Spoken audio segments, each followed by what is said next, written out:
Well, thank you, Gurcharn, for sitting down with me. Yes, no, thank you for having me. Yeah, we're here at PGDC 2024, and you are the new member at large. So I assume that means that in 3 years, you'll probably be chair Yeah, that's right. for PGDC. What made you want to be member at large? So I was approached by Anna Bedia, who is already serving on the PGDC executive, and she basically shared some information about what role they play on executive, and she wanted to nominate me. And as a brand new wheat breeder and relatively new member in the PGDC, I decided to accept the nomination, and I think that is a good way to make contributions to the PGDC. What's new with your program? I'm going to say that again.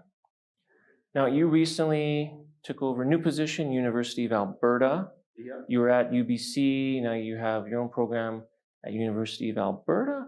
What's unique? What's new? What are you excited about as you take on this new role? So Dr. Dean Spanner was leading this program at University of Alberta before I took over. So I must say Dean Spanner did a very good job, and he started this program from almost scratch. And after spending, I think he spent close to 20 years in the program, and after 20 years, there is some really good plant material that is existing in the program, and the program has lots of potential to increase the market share in future. So I am all excited about the good plant material that is existing in the program that we can use to develop field ready, high yielding and hard red spring wheat cultivars. So and being back on the prairies after spending 4 years in Vancouver is very exciting, because I kept telling my friends and colleagues, even though I'm in BC, my heart is still on the prairies, So yeah, well, you're a 2024 Next Gen leader, and you'll be featured in our March edition of Seed World Canada. And you've had quite a journey coming to Canada, being at UBC, now University of Alberta. Can you kind of trace that journey for us? How you first got interested in plant breeding, and how you made the decision to come to Canada and have your career here? Sure. Back in India, I tell people I grew up with wheat, because wheat is the most important crop in northwestern India, in Punjab.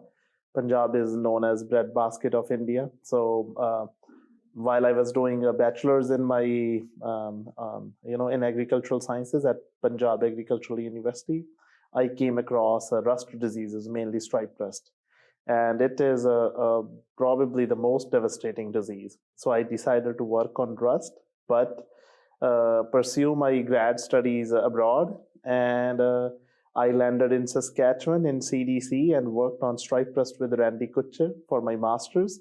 And for my PhD, I closely worked with Pierre Huckel. He was my co-supervisor, along with Randy and Curtis, and worked on Fusarium head blight. After finishing my MSc and PhD in 6.5 years, in March 2019, I briefly worked as a research officer with Pierre Huckel for 6-7 months, and then my very first job application for a faculty position at UBC was successful, and I joined the UBC Plant Science program in January 2020.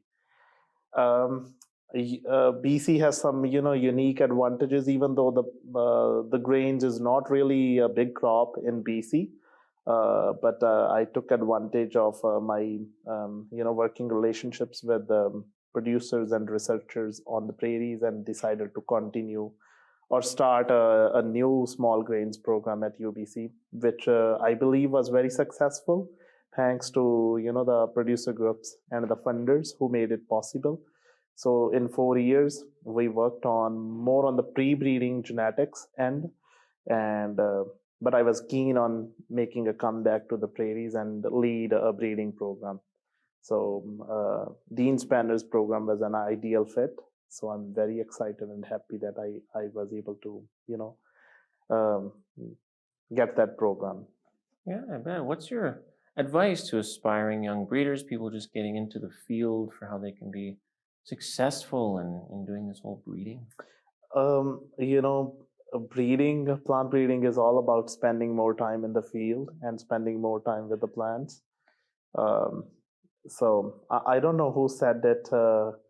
I believe it was Norman Borlaug that you can consider yourself a successful wheat breeder when you feel like a wheat is talking back to you and you can talk to wheat. Again, I don't know if it was him, but I heard somebody saying it and I really liked it. So, and that is only possible if you spend more time in the field. Nearly all Canadian wheat breeders who are very successful wheat breeders, um, in months of July and August, their office is field, and they spend most of their time in the field, making selections. You can also make selections sitting on computer by looking at data, which some breeders do in the world, but I think you can't um, do a good job unless you spend enough time in the field. So you need some endurance, and have to be ready, work outside your comfort zone for longer hours in the summer.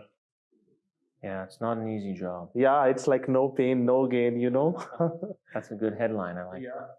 So, Well, thank you for sitting down with me, Gurcharn. yes, yeah, thank you for having me. And yeah, it was pleasure talking to you, like always.